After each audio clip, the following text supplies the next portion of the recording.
Hello, everyone. So this is lesson 22, lecture 2. We are continuing our story of the rise of Julius Caesar. And we are still using your Cicero textbook if you have it.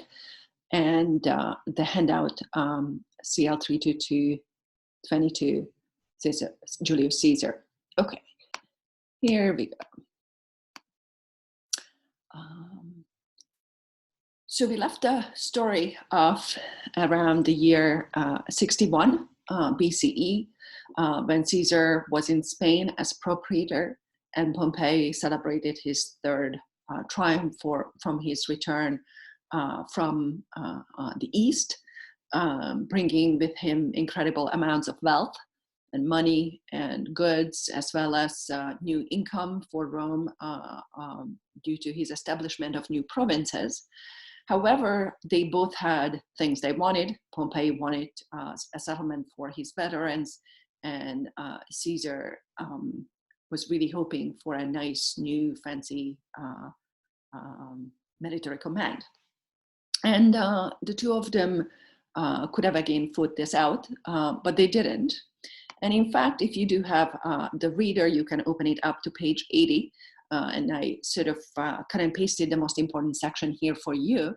What Cicero says in this letter to his friend Atticus, that a friend has been at his house, and on the top now, top of 80, this friend assures me that Caesar will make use of my advice and that of Pompey on all matters, and that he will do his utmost to reconcile Crassus to Pompey.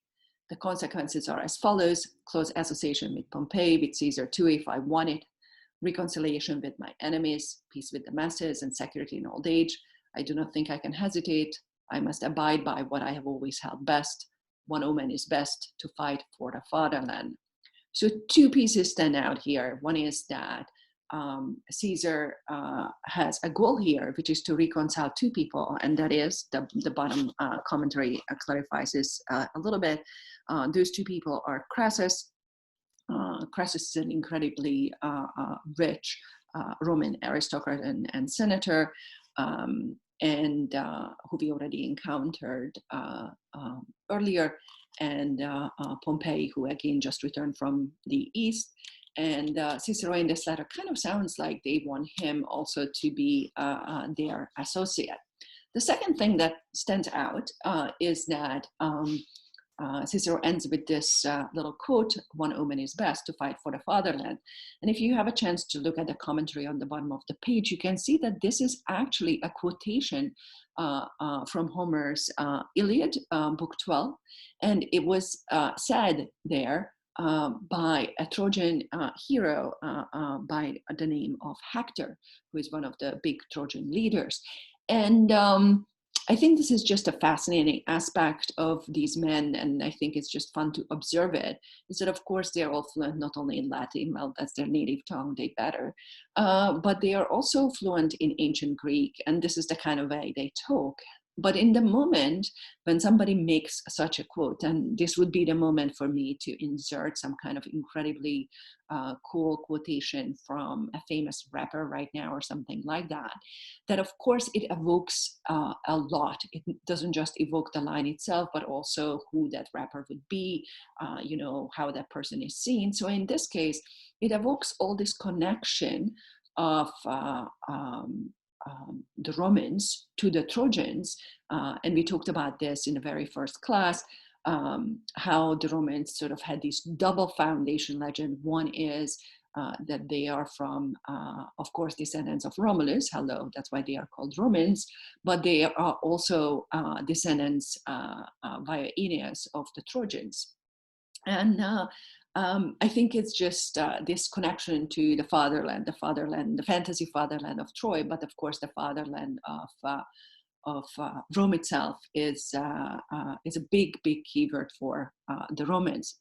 But anyway, we are not actually absolutely sure what's going on in this letter, and the reason for that is that we know what happened.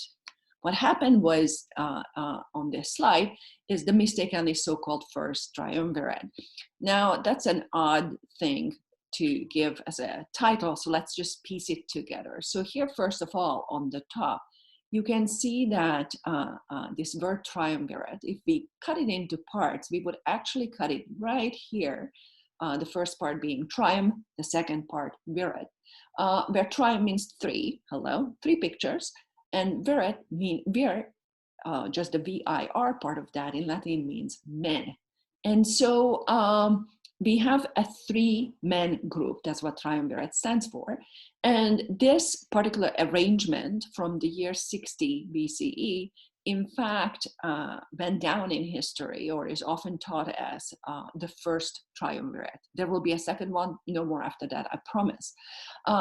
The reason I call it the mistakenly so-called first triumvirate is, in fact, what we can also see a little bit from the letter of Cicero is that this was a backroom deal. These three guys got together, partially with the help of Caesar, who was trying to reconcile two people who were not necessarily in agreement with each other, Pompey and Crassus.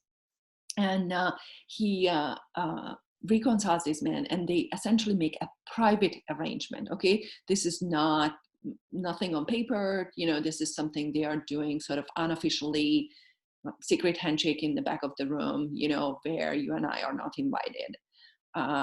In contrast, what is often known as the second triumvirate will be a law. It's going to be a group of three people established by a law as sort of commissioners of some sort, who are tasked with a job of taking care of something for the Roman state. But this is a backroom deal of the year 60. So let's see what's in it. It's an informal arrangement, and there are three people in it. So Pompey is a very popular leader at this time. He has his soldiers, and he is popular with the people. So that's what he's bringing to the table. What Crassus brings to the table is incredible amounts of wealth. And I think that all of the three men are very wealthy, but Crassus has wealth that's sort of so much money that he kind of can spend it all. He could run for US president and still have the money to, buy half of Microsoft, or whatever is your concept of wealth. He's incredibly wealthy. And so what is to take away from that he can sort of get the votes. He can get people out to vote with his money. He has that kind of support. And then there is Caesar. And what Caesar brings to the table is that he actually has excellent social skills, and he's sort of the wheeler and dealer who can bring the two of them together and make this threesome to be responsible for essentially running some things through the government, despite the fact that many of the senators will be in disagreement with them. Now, I also, on the top part of this slide right here, I also quote somebody who we haven't talked about yet so much, but we actually read text from him. And that was Livy, the historian, who actually is a late first century author. And I think it's worth quoting here the way he describes the first triumvirate, which is that it's a conspiracy against the state by its three leading citizens. And I think that's an important point to see, because we sort of admire these three. And so it's very easy to be pulled into like, wow, that was such an awesome idea for the three of them to plan this. But I think the reality is that they sort of went against the traditional ideas of the Constitution and how things were usually run in the Roman Senate. And I think that we can really see what they wanted best from the actions that occur in the following year, when the three are working together to do something. Part one will be getting Caesar elected as consul. So you see here in Caesar's life in 59, he is consul, and that was partially with the popular support of Pompey and with the money of Crassus, right? So they are invested in him. This is what he will give them in exchange. It's a legislative package. What's in it? It's a ratification of Pompey's Eastern settlement. So whatever Pompey did in the East, all the new provinces he set up, he says, it's all legal, it's all good, nobody can challenge that after this. Second piece of legislation he's getting through is an agrarian law. And that law gives land to the urban poor as well as to Pompey's veterans. And so this is again something that many people it's more controversial in Rome, but he's pushing it through. Now, Crassus gets something very interesting, which is the reduction of contract prices for taxes in Asia. And every time I teach this, my students are like, what? And what that is that we talked about this a little bit in the past, is that there is no IRS in the Roman world. So there is no government agency that collects taxes. Instead, these become contracts that private companies can take out, and then they essentially are responsible for collecting the taxes. But then they, out of $100 of taxes, they only have to pay 90 in exchange for all the work they have to do to actually collect the taxes, go out. You know, obviously you cannot file online. So there is some real legwork that you have to do to collect the taxes. Asia is, of course, not all of Asia. It's only that bit of part of Turkey. However, it's an incredibly rich province, and it is Asia where you can really sort of make money out of collecting taxes. So let's see what it means, reduction of contract prices. So say traditionally in Rome, Crassus, and he has quite a few people who are his close business partners, shall we say. Usually, you know, they say, well, we have to collect $100 worth of taxes. Of course, it's in Roman money. And they say, okay, so I will have to pay into the Roman treasury $90. So when we reduce that price, okay, because usually their profit is how much? $100 is what they are hoping to collect. Maybe they can't quite collect the whole thing. Maybe they collect a little more, you know, by cheating here and there, who knows? Maybe it's kind of a wash, but they are going to gain about, you know, $10 in that context. Obviously, this would be in the hundreds of thousands, right, or millions in US dollars today, the money we are talking about.